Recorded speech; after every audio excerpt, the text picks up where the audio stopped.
So the next point is the shell. Okay, so as per in page number, okay, in page number 6, where we discussed the Linux architecture. Okay, here is the shell. Okay, so the combination of shell and kernel becomes an operating system. आपण इथं हा जो point जेव्हा पाहिला तेव्हा हे आपण बघितलं होतं काय की ऑपरेटिंग सिस्टीम जी आहे ही ऑपरेटिंग सिस्टीम शेल आणि कर्नल या दोघांपासून बनलेली असते. आता आपण कारण ऑपरेटिंग सिस्टीमचे हे दोन सगळ्यात महत्त्वाचे मुद्दे आहेत, that is a shell and kernel. Okay, ते आता आपण अभ्यासणार आहोत. हे दोन सगळ्यात महत्त्वाची कॉन्सेप्ट आपण आता अभ्यासणार आहोत. ओके, इथं आपल्याला हे दिसतं ह्या डायग्रॅममध्ये की शेल नक्की कुठं आहे, म्हणजे यूजर म्हणजे आपण वापर करणारे. नंतर जर एखादा ॲप्लिकेशन प्रोग्राम जर आपण वापरत असेल, जसा एखादं बँकिंग सॉफ्टवेअर वगैरे असेल, तर ते सॉफ्टवेअर त्याच्यावरती आपण क्लिक केलं की ते साहजिकच परत शेलला जातं. शेल ती कमांड घेतं, ओके, ते कर्नलला समजेल या भाषेमध्ये इंटरप्रिट करतं आणि नंतर मग कर्नल ते हार्डवेअरला परत पाठवतं. तर हे जे काही शेल आहे, हे शेल आता आपण समजून घेणार आहोत हे नक्की काय आहे. तर आता तो पॉईंट पाहूयात. The shell. ओके, तर so shell is actually an interpreter. The role of the shell is actually interpreter. शेलचं काम जे आहे ते अर्थ स्पष्ट करून सांगणं हे खरं काम आहे ॲक्च्युली. तर यूजर जे काही एखादी इन्स्ट्रक्शन एखादी कमांड दिली तर ती कमांड ती घेतं, त्याचा अर्थ नक्की काय आहे. So it is converted into the form that is understandable to the kernel. ते अशा प्रकारामध्ये रूपांतर करतं की जे कर्नलला समजेल. मग पुढच्या जे काय आहेत बाबी ते सगळं काही कर्नल करतं. म्हणजे इथं मेमरी लागत असेल, प्रोसेस लागत असेल, input output devices, printer, scanner, हे जे काही लागत असतील ह्या सगळ्या गोष्टी पुढच्या सगळ्या कर्नल करतं. पण शेल कमांड घेणं, ओके, आणि त्याचं समजेल या भाषेमध्ये कर्नलला रूपांतर करणं हा एवढा रोल हा शेलचा असतो. So it is a interpreter and shell is directly communicate with the user. Okay, because shell not directly communicate with the hardware. Okay, so the most important two concept that is shell and kernel. So they together, shell and a kernel, okay, becomes that makes a Linux operating system. So the shell is actually a outer part or a layer that is above the kernel, as per we see in the last diagram. Okay, so this shell is the outer part or layer that is above the kernel. तो कर्नलच्या वरचा भाग आहे. Okay, so it is a program that takes command from the keyboard or and it gives to the kernel. Means shell takes the input or instruction that is entered by the keyboard and it is after converting understandable form it is directed towards the kernel. Okay, so kernel performs all other major roles. Okay, so because of that kernel is also called as an operating system. Okay, shell just takes a command from the keyboard or input device and transfer it to the kernel. Okay, so this shell is of two type. This shell is the outer layer that is above the kernel and these of two type. The first one is the graphical user interface. Graphical means now all the operating system nowadays, okay, that all are a graphical user interface, means their shell is of graphical interface. Okay, but in older operating system like DOS, Unix, okay, has command line interface. Okay, so today's Linux operating system as well as our Windows operating system, they both provides, okay, command line interface as well as graphical user interface. Okay, so there are also types of shells. So before that I will practically explain you what is actually a command line interface and graphical user interface. Okay, बघा मित्रांनो, आपण shell हा concept बघतोय. Shell म्हणजे काय तर एक आवरण, वरचं आवरण. जसं उदाहरण सांगायचं गेलं तर ऑपरेटिंग सिस्टीम ही शेल आणि कर्नलपासून बनलेली असते. जो वरचा भाग आहे, आपल्याला काहीतरी सिस्टीमला द्यायचं आहे, मशीनला द्यायचं आहे, तर ते आपण कुठंतरी द्यायला पाहिजेत. ते आपल्याला काहीतरी एक इंटरफेस पाहिजे, माध्यम काहीतरी पाहिजेत, आणि ते माध्यम जे आहे त्याला शेल असं म्हणतात. साधं एक उदाहरण जर तुम्हाला द्यायचं गेलं, एखादं फळ घेऊया आपण, लाईक समजा केळं एखादं, की हे फळ असेल तर केळ्याचं वरचं जे काय साल आहे त्याला आपण शेल म्हणतो, आवरण. आणि त्याच्या ती सालीच्या आतमध्ये जे काय आहे ते मुख्य फळ, तो गाभा, त्याचा गर, ओके, ते फळ. ओके, तर इथं पण तेच आहे की पूर्ण जे काय तो फळ आहे त्याचा वरचा भाग जो आहे आवरण, त्याला आपण शेल म्हणतो. आणि आतमध्ये जे काय खरं आहे ते कर्नल असतं, ते कर्नलचं काम असतं. ओके, तर आपण हे जे काय जो इंटरफेस आहे, ओके, हे आपण इथं अभ्यासणार आहोत. तर तो जो काय शेल आहे, शेलचं काम काय, तर शेल एक मार्ग देतं युजरला कमांड देण्याचं. ती कमांड ते घेतं आणि ती कमांड घेतल्यानंतर ते शेल जो आहे, जो memory process, input output devices, security, हे सगळं काही तो बघतो. त्याच्याकडे ते त्याला समजेल या भाषेमध्ये समजून सांगण्याचं काम, ती मिळालेली इन्स्ट्रक्शन समजून सांगण्याचं काम जे काही आहे ते शेल करतं.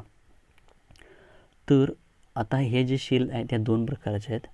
जुन्या मशीनमध्ये त्या कमांड लाईन होत्या, कमांड इंटरफेस, म्हणजे तुम्हाला कमांड द्यावी लागायची, त्यामुळे तुम्हाला त्या कमांड पाठच लागायच्या, पाठ असाव्या लागायच्यात. तर आताच्या मशीनमध्ये ग्राफिकल युजर इंटरफेस आहे. तर मी तुम्हाला हे थोडं प्रॅक्टिकली दाखवतो की कशा प्रकारे आहे, लक्षात येईल तुम्हाला पटकन. मग आपण पुढच्या टाईप्स ऑफ शेल्स ज्या काय त्या आपण बघूयात.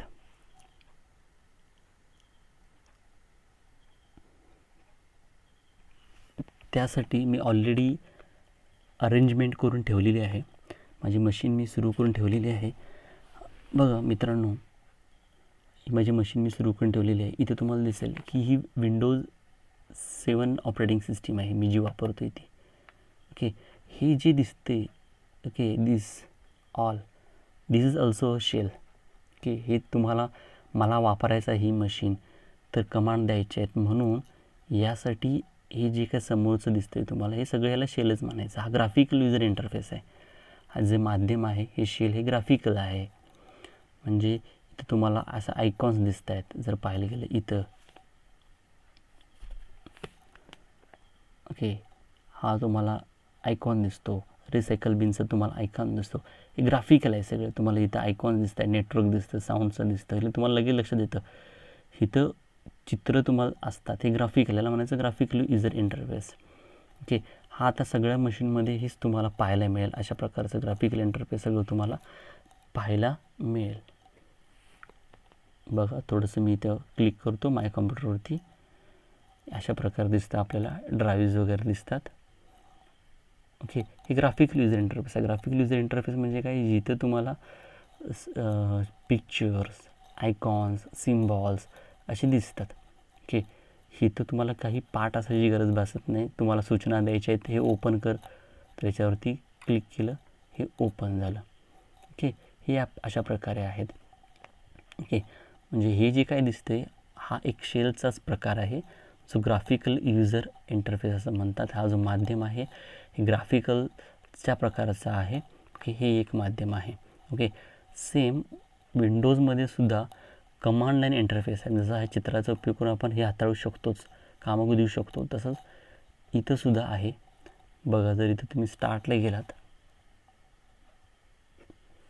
बघा इथं मी क्लिक करतो, स्टार्टला गेलात, इथं मी कमांड लाईन इंटरफेससाठी CMD असं देतो. दिसतं का बघा, CMD. ओके, आणि बट एंटर प्रेस करतो मी कीबोर्डवरचा. हे बघा, हे जे दिसतं तुम्हाला आता मशीनवरती, हा कमांड लाईन इंटरफेस आहे. म्हणजे ह्या इंटरफेसवरती तुम्ही तुमच्या माऊसचा काहीही उपयोग होत नाही. इथं तुम्हाला कीबोर्डचा उपयोग देऊनच कमांड द्यावी लागते. म्हणजे हा सुद्धा एक इंटरफेस आहे, पण जिथं तुम्हाला कमांड द्यावी लागतात. मी कमांड देतो एक DIR. ह्या कमांडचा अर्थ आहे की ती त्या सगळ्या डिरेक्टरीज दाखवते. डिरेक्टरीज म्हणजे ॲडमिन हा जो काय फोल्डर आहे त्याच्या आतमध्ये कुठल्या कुठल्या डिरेक्टरीज आहे ते दाखवण्यासाठी काम करते. मी एंटर प्रेस करतो बटन, तुम्हाला रिझल्ट दिसेल. हे बघा, ह्या एवढ्या सगळ्या डिरेक्टरीज त्याच्या आतमध्ये आहेत. म्हणजे तुम्ही एकतर मशीन ग्राफिकल युजर इंटरफेसचा उपयोग करून वापरू शकता, जशी इथं आहे की याच्यावरती क्लिक करून हे क्लिकवरती काम होतं. नसेल तर दुसरं आहे हे जे आहे कमांड बेस्ड आहे, याला कमांड लाईन इंटरफेस असं म्हणतात. इथे तुम्हाला कमांडच द्याव्या लागतात. सुरुवातीच्या ज्या मशीन होत्या ही आता हा डॉसच आहे, लक्षात ठेवा. डॉस डिस्क ऑपरेटिंग सिस्टीम एक सिस्टीम होती, तिथे तुम्हाला अशा ग्राफिकलचं काहीही नव्हतं. जिथं तुम्हाला अशाच प्रकारे होतं, जिथं तुम्हाला कमांड पाठ असायच्या लागायच्यात तरच तुम्ही त्या मशीनवरती काम करू शकत होता. हा कमांड लाईन इंटरफेस आहे.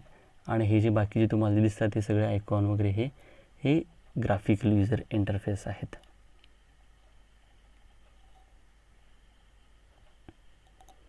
ओके, सेम आता हे आपण जे बघितलं हे विंडोज 7च्या संदर्भानं बघितलं. ओके, तर आपण मी मुद्दाम इथं हे सगळं तयार करून ठेवलेलं आहे आपला वेळ वाचावा यासाठी म्हणून. तर इथे मी बघा, इथे मी जातो आहे. ओके,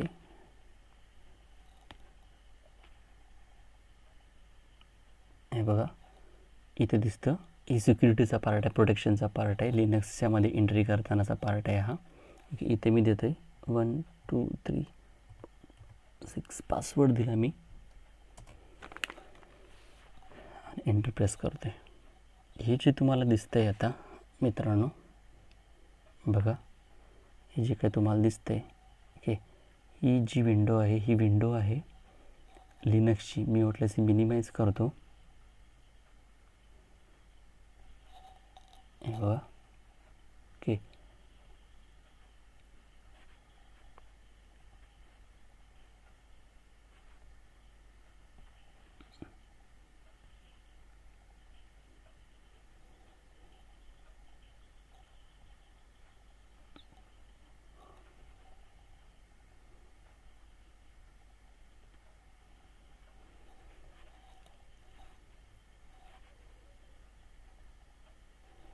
हे बघा या दोन्ही ऑपरेटिंग सिस्टीम सुरू आहेत. इथं जी दिसते तुम्हाला ही उबंतू म्हणून दिसेल. उबंतू, हे बघा उबंतू ही लिनक्स जी आहे तिचीच ही एक ऑपरेटिंग सिस्टीम आहे. जशी ही विंडोज 7 तुम्हाला कडेला दिसते या साईडला, ही विंडोज 7 आहे. जसे विंडोज 10 12 आहे त्याप्रकारेच ही सुद्धा एक, जशी विंडोज 7 आहे तशी ही लिनक्सची उबंतू म्हणून एक ऑपरेटिंग सिस्टीम आहे. ओके, ती मी ओपन केलेली आहे. ओके, इथं बघूयात. आता इथं जर पाहायला गेलो या ऑपरेटिंग सिस्टीमवरती, तुम्हाला ही ऑपरेटिंग सिस्टीमसुद्धा हे जे दिसतं ह्याला आपण शेलच म्हणतो. हे सगळं जे काही दिसतं आहे तुम्हाला, हे सगळे आयकॉन्स वगैरे जे काही दिसत आहेत, कर्सर फिरवते बघा मी, home folder, Firefox web browser, हे जे दिसत आहेत तुम्हाला हे सगळे आयकॉन्स आहेत. ओके, हा ग्राफिकल युजर इंटरफेसचा भाग आहे. इथं जरी बघितलं तुम्ही वरच्या भागात,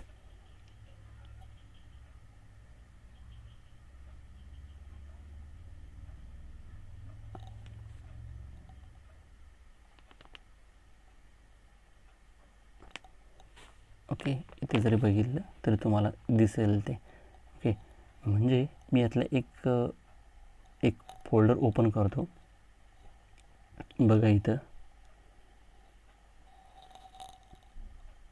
ओके, इथे मी फोल्डर ओपन केला. बघा हे सगळं ग्राफिकल युजर इंटरफेसच आहे.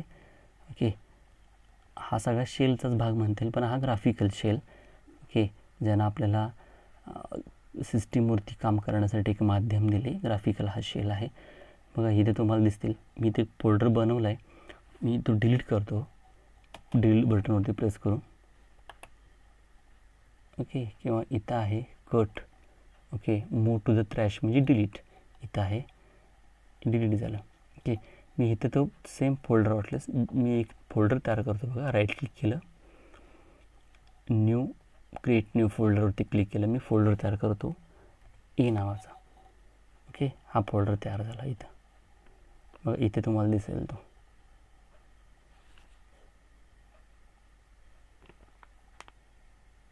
ओके. इथं तुम्हाला तो फोल्डर दिसेल. ओके. आता हा एक माध्यम आहे मी फोल्डर क्रिएट करण्याचा. दुसरा एक तुम्हाला माध्यम दाखवतो याच्यामध्ये पण, जो कमांड लाईनचा आहे. इथं आहे तो टर्मिनल म्हणून, टर्मिनल. ओके. याच्यावरती मी क्लिक करतो, ते अशा प्रकारे ओपन होईल.